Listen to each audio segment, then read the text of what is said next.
Hello everyone, welcome to the class of International Business. So, in the last lecture we had discussed about the General Agreement on Trade in Services GATS, then we talked about the trade related investment measures which is largely called TRIMS, and then we had we discussed about the trade related aspects of intellectual property rights, which is in short called the TRIPS, right. So, there we talked about, when we are talking about discussing about the TRIPS, we discussed about the various forms, for example, the logos, the trademarks, the patents, all this that needs to be protected, and it is because it is an intellectual property of somebody. So, that needs to be protected, and that has been largely discussed in the WTO. So, one of the very popular case when today I would start with this lecture is the turmeric patent case which had happened. So, this was an interesting case. In 1995, the US Patent Office granted the University of Mississippi Medical Center a patent for use of turmeric in wound healing, right. But as in India, turmeric has been used for wound healing since very early days. So, the patent was challenged by Dr. R. A. Marshalkar, the former Director General of CSIR he an Indian scientist. So, he challenged this patent, and in 1998 CSIR won this case and the patent was cancelled then, right. They realized that yes, it was a very old practice in India, and they got the documentary evidences also for that. So, and there are several other things which are still in a problem. For example, neem has been a point of concern again, because neem has been widely practiced in India, but now people have been demanding that neem is a new introduction or a new invention of theirs. So, that is what the users of neem. So, that has always such controversies have remained as a part of the intellectual property. Another important part in the TRIPS is the undisclosed information of trade secrets.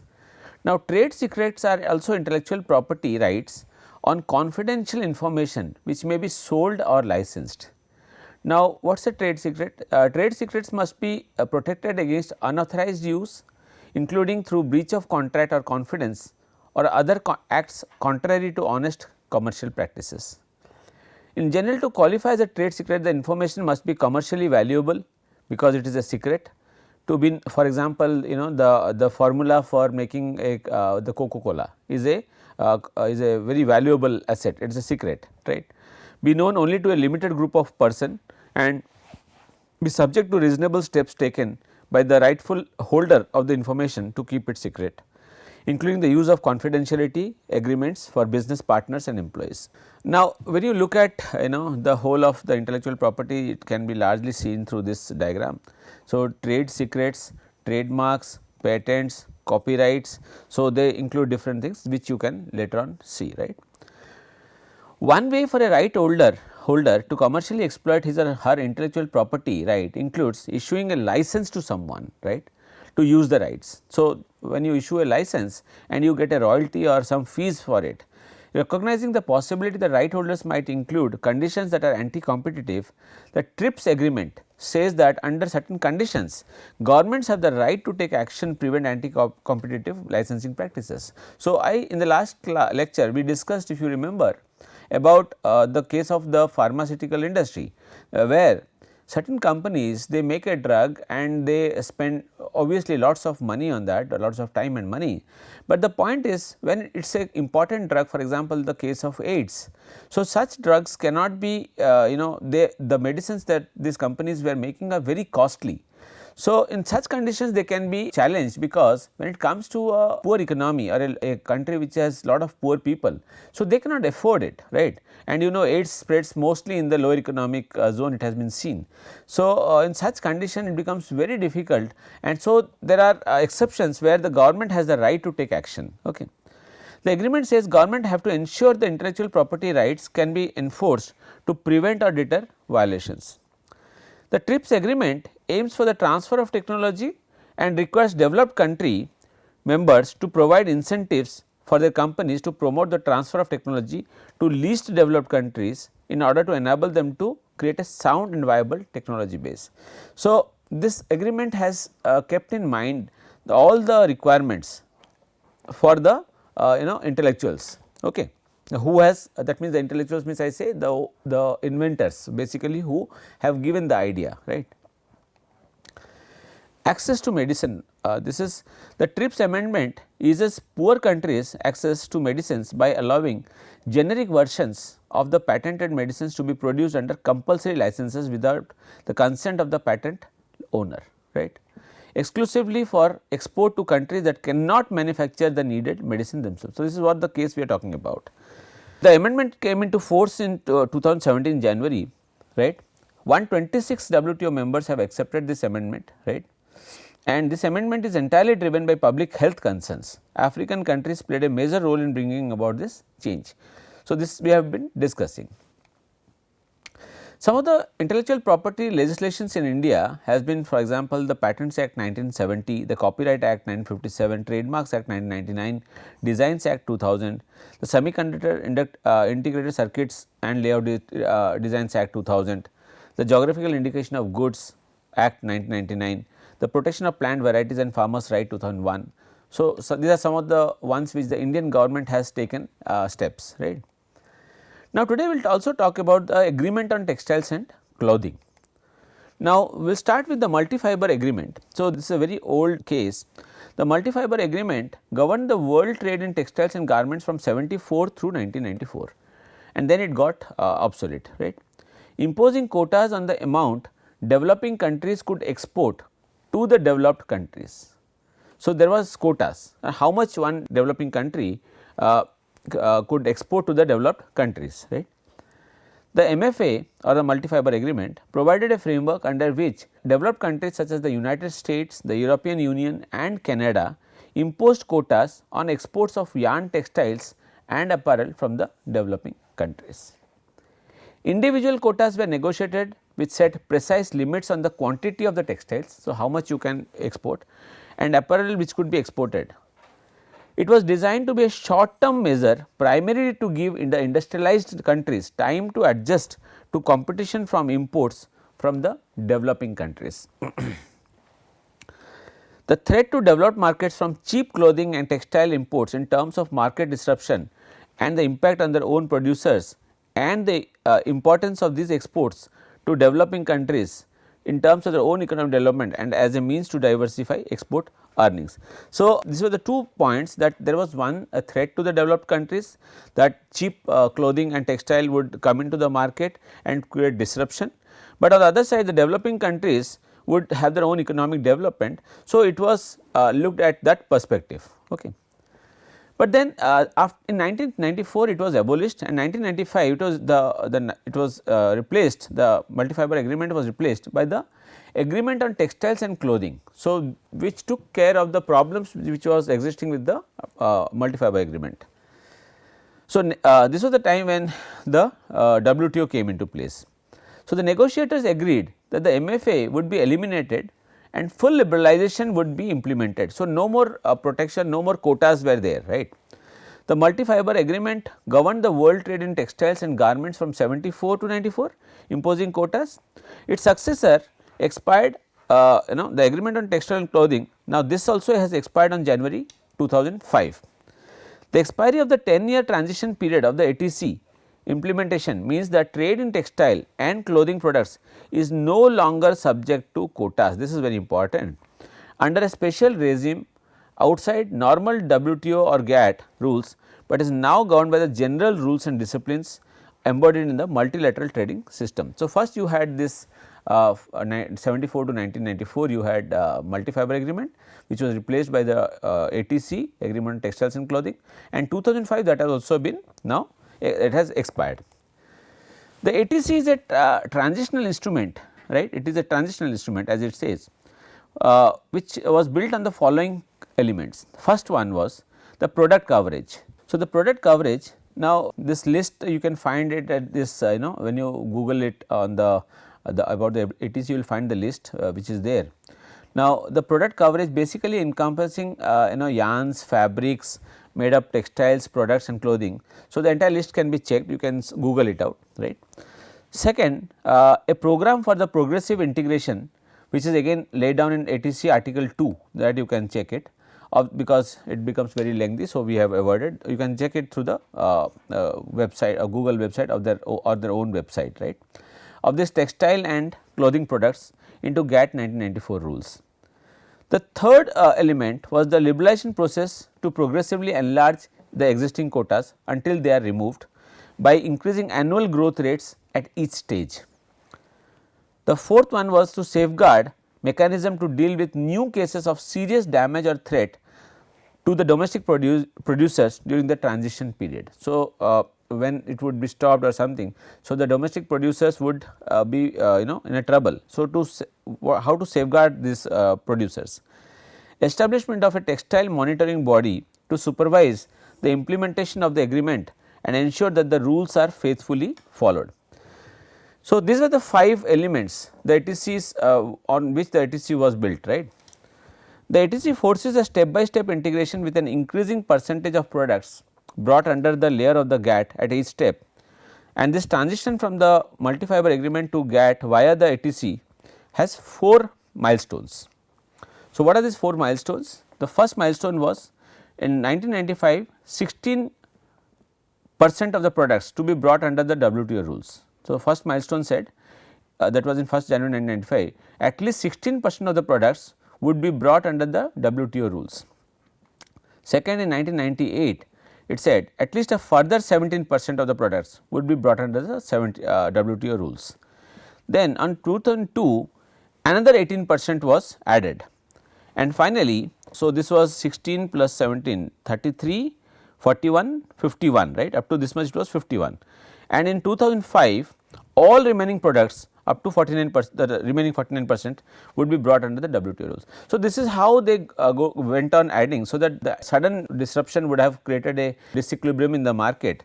So, did it through a slowly an incremental approach. So, this is how it looks like. So, date of implementation, percentage of the products to be integrated with the GATT rules, and increase in post MFA quota growth, right.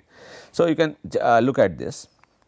The Article 3 deals with the quantitative restrictions or measures with similar effect other than those under the MFA. Now, the Article 3 I think is not mentioned here. So, as this is the Article 2, the progressive integration. So, you have the Article 3. Now, this Article 3, it deals with the quantitative restrictions other than those under the multi-fiber agreement, and you have different articles. So, I have just written down these articles, you can check those. A key aspect of the ATC is the provision in Article 6 for a special transitional safeguard mechanism. So, as you have seen, it has to be a transitional approach, otherwise sudden change would disrupt the market and the developing economies would suffer a lot, right. Intended to protect members against damaging surges in imports during the transition period from products which have not yet been integrated into the GATT and which are not already under the quota. Now, this agreement, Article 6 of the agreement, lays down the procedures and the conditions under which an importing member can introduce new restrictions on imports of particular products. And there is the Article 9 which says that there shall be no extension of this agreement. So, with trade in textiles and clothing will be was completely free after 2004. So, this was the whole idea, this is how this ATC started, and after 2004 it has achieved the 100% transition. So, no trade in textile and clothing will not be completely free. By the end of a transition period of 10 years, quota arrangements will end, and thereafter restrictions will normally be limited to tariffs which will be kept in line with the WTO discipline. So, this movement was a very important movement because many developing economies which like Bangladesh, right, for example, it was largely dependent on the textile industry. So, there was a lot of fear that if immediately it would have been done instead of a transitional mechanism, if it would have been done sudden, it would have dented the Bangladesh economy very largely. But slowly, that is why to understand to adjust the equilibrium or to create an equilibrium in the market, it was done in a very slow incremental process, right. So, let us talk about one of the cases. Now, this is a case which I have brought, the cost of protectionism on northern consumers. So, this was a case of protectionism, right. So, the MFA is one of the best documented examples of how consumers lose out when producers are excessively protected, right. So, the producer who is producing, when it is protected, right, by the government or the so how it could lose out. The price of textiles and clothing continues to be maintained at artificially high levels in Europe and North America. In 1993, the GATT Secretariat estimated that price protection for textiles and clothing cost each household 200 to 420 US dollars per annum in the US and $130 US dollar in the UK. So, that is a very high protection, right. When Sweden dismantled its MFA quotas, so this quotas was done so that they would buy it from the developing economy or some of the countries which were good on textiles. Swedish consumers were able to buy double the quantity of goods for the same money. So, this was a big change. A US study calculated the cost of MFA at 40 billion US dollars or 500 US dollars per household in 1986. So, you can imagine if you extrapolate the time value of money, and it would be much larger figure as of today. A UK study published in 89 estimated the cost of the MFA, the multi-fiber agreement, to be 1600 million US dollars a year or around 5% of the retail prices. So, it can be roughly assumed that the extra cost to consumers due to protectionism in the developed nations was per se more than the actual traded volume. So, this was why the multi-fiber agreement and then the textile and other agreements were slowly phased out. The textile industry in India is one of the largest in the world with a large unmatched raw material base and manufacturing strength. It is the second largest manufacturing exporter in the world after China, right. The share of textile and clothing in India's total export stands at this much, and it is a 5% of the global trade in textiles and apparel. This industry contributes 7% of industry output in value, 2% to the GDP and 15% of the export earnings. Now, it is one of the largest sources of employment generation, okay, with 45 million people annually people employed, and another 6 crore through allied sectors including large number of women and rural population. Now, overall India's overall textile exports stood at 39.2 billion in financial year 18 and was expected to increase to 82 billion by 2021. The industry FDI is worth 3.19 billion US dollars during April 2000 to June 19, and it has allowed 100% FDI in the Indian textile sector under the automatic route. So, this is the case of the Indian textile industry. So, during the multi-fiber agreement this time 74 to 94 and from 94 to 2005, there was lot of protection given to those economies which were good in textile development. So, these developing economies were largely dependent on the textile exports. So, all this was slowly phased out so that the developing economies would be more competitive and can stand in the competition with the other countries. So, after this today we will discuss about one more point, which is the United Nations Conference on Trade and Development. So, as we know, all the whole purpose of this whatever exercise like the GATT, the WTO, and the different functions, for example, the TRIPS, whatever, has been two things. One has been the growth of the economy and transparency in the economy, and then also to to uplift the people in the social position and the social condition, right. So, the United Nations Conference, as we say UNCTAD, right, also has a similar kind of approach. In the 60s, there were growing concerns about the place of developing countries in international trade, led many of these countries to call for convening of a full-fledged conference devoted to tackle the problems and identify appropriate international actions. So, the developing economies were mostly worried. So, UNCTAD was held in Geneva in 1964 for the same purpose, and its work can be summed in 3 words. What are they? Think, debate and deliver. So, the main aim of the UNCTAD was to help the developing economies to take informed decisions and promote the macroeconomic policies best suited to end the global economic inequalities.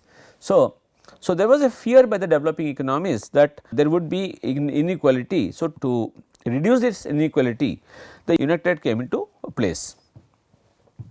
So, this is the details about the UNCTAD, right. So, as it says, the main functions, to promote international trade all over the world between developed and developing countries with different socio-economic system, to formulate principles and policies on international trade and related problems of economic development, to make proposal for putting the said principles and policies into effect, to review and facilitate the coordination of activities of other institutions within the UN system in the field of international trade. It includes research and support negotiations for commodity agreements, technical elaboration of new trade activities as designed to assist developing countries. So, the whole idea of this UNITED was to take care of the developing economies, so that they would not be exploited or they would not suffer due to any new policies. So, thus United Organization acts like a bridge between the developing and the developed countries to increase the economy for the country. So, it carries out 5 divisions under the leadership of the Secretariat General. So, I will just talk about it, the highlights. So, the first one is the division for Africa, least developed countries and special programs. So, this was done in order to develop the poorest and the most vulnerable countries, right. The second is the division on globalization and development strategies. So, this was again to promote policies at the national, regional and international level to make economic development and sustainable development. The third one is the division on investment and enterprise. So, this is recognized as a global center of excellence on issues related to investment and enterprise for sustainable development. So, the key thing is now sustainable, right. The fourth point was the division on international trade and commodities, and the last one is division on technology and logistics. So, there are few cases I have brought for you. One is the case 1 regard to this point, and the case 2 in this here, which is regarding this point. The United Technical Cooperation activities are financed from 3 main sources. What are they? Trust funds, which are voluntary contributions from donors. Then second is the United Nations Development Program UNDP, and third is the United Nations program budget. Let us look at the first case, the case 1. This case 1 was related to this point, where we talked about how division for Africa, the division for Africa, least developed countries and special programs. Now, in May 2018, South Africa approved the first phase of a new intellectual property policy that paves the way for better access to high quality, affordable and medicines in a country plagued with high infection rates for HIV, AIDS and tuberculosis. So, these are some of the biggest problems, right, to the world. So, the government asked UNITED to develop the policy because of its long standing experience in technical cooperation in intellectual property, access to medicine and local pharmaceutical production.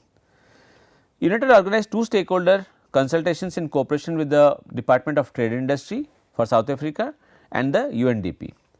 The WHO, the World Intellectual Property Organization and the World Trade Organization also took part. Together with all of this, the UNITED analyzed how the proposed intellectual property policy could help the government meet international and domestic human rights obligations, right, related to the right of health, and sought technical inputs from the United Nations High Commissioner for Human Rights. So, all this taken together, the ideas, the inputs, they came out with a better policy, right. Not only is this an essential step towards improved access to medicines in South Africa, but also towards a stronger domestic pharmaceutical sector. The policy is now in line with the international practices and strikes a fair balance between incentives for innovation and the need to promote competition and access to medicine. So, this was a very important event, right, and an important function or a job that the UNITED played, right, a role that it played. This is the second case which you can go through, right. So, because of paucity of time I am skipping this.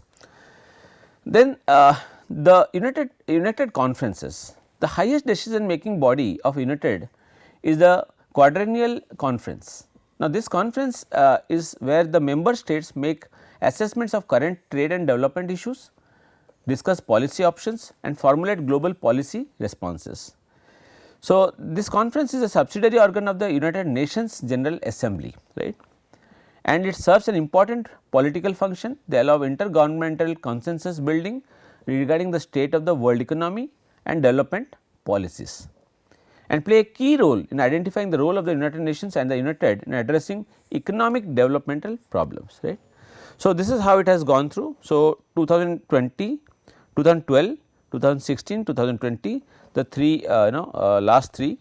So, though in Doha, in Qatar, then Nairobi in Kenya and Bridgetown in Barbados, it has been held. This is going to be held, right. These are some of the UNITED's flagship publications. So, the Trade and Development Report, World Investment Report, Least Developed Countries Report, Information Economy Report, Economic Development in Africa Report and Review of Maritime Report. So, these are some of the publications which it does, which is the research output of the UNITED or UNCTAD you can say, right. So, you can see these, right, which gives us different kind of ideas or inputs. Okay.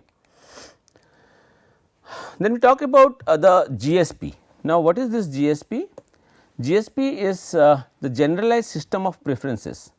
It is a non-contractual instrument by which the industrialized or the developed countries unilaterally and on the basis of non-reciprocity extend tariff concessions, right. So, GSP was formally accepted in 1968 by the UN members. The main objective was to increase the export earnings, to promote industrialization and to accelerate the rate of economic growth. The idea of granting developing countries preferential tariff rates in the markets of industrialized countries were originally presented by Raoul, the first Secretary General of UNCTAD at the first conference in 64. There are currently 13 national GSP schemes and the following countries grant GSP preferences: Australia, Belarus, Canada, European Union, up to the United States of America, right. So, the whole idea is to give a extend the tariff concessions to the developing countries. So, this was the whole idea, right, GSP. And there is one more, this is the last we will discuss today, is the GSTP. This is an agreement on the global system of trade preferences among developing countries, which was established in 88, right. So, now what does it say? It is a framework for the exchange of trade preferences among developing countries in order to promote an intra-developing country trade by 48 developing countries, which are a member of the group of out of a member of 77. Now, it lays down the principles, rules and procedures for the conduct of negotiations and for implementation of results of the negotiations. So, to date 43 countries. So, what it says, the coverage of the GSTP extends to arrangements in the area of tariff, non-tariff, direct trade measures, including medium and long term contracts and sectoral agreements. So, there are 43 countries have acceded to the agreement. So, there are some, and the objectives of the rules of origin in this, which is very important, is to determine the origin of products eligible for the preferential concessions under GSTP. For example, products which have achieved the status originating in India, for example, are eligible for preferential tariff treatment upon imports into participant countries. So, these are some of the things which we have discussed. For example, today we talked about the turmeric case we discussed, then we talked about the UNITED, right, and how what is its role, right. Then we talked about the multi-fiber agreement, which came then changed way, then gave way to the next agreement, the clothing agreement, and then that was phased out entirely by 94 and then 2004, and then it became completely open to the market mechanism. So, there was no protection anymore. So, it was done in a transitional phase, so that every country would not get into a shock and they could adjust themselves, right. Then we talked about the GSP and the GSTP, which are some tariff concessions given to the countries for improvement of their to reduce the inequality and to bring these countries more into the global scenario and to help in their development, right. So, this is all we had for discussion today. So, thank you very much.